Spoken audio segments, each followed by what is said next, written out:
കുറെ ദിവസങ്ങളായി യുക്രൈനിലെ കന്യാസ്ത്രീകളാണ് സമൂഹമാധ്യമങ്ങളിലെ താരം. സംഗതി മറ്റൊന്നുമല്ല, ഇവർ ആലപിച്ച മലയാള ഭക്തിഗാനം നവമാധ്യമങ്ങളിൽ തരംഗം സൃഷ്ടിക്കുകയാണ്.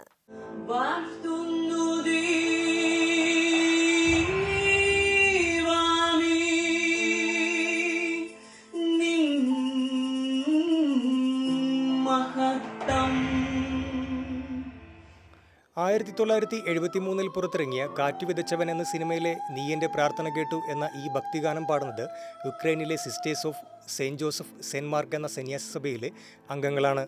മലയാളികൾ പാടുന്നത് പോലെ മനോഹരമാണ് ഇവരുടെ ആലാപനം.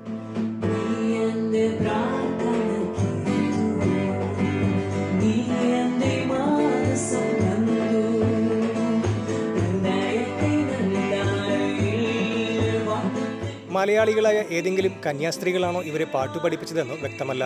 പക്ഷേ നവമാധ്യമങ്ങളിൽ പുതിയ തരംഗമായിരിക്കുകയാണ് ഈ വീഡിയോ. ന്യൂസ് ഡെസ്ക് ഷെക്കിയാന ന്യൂസ്.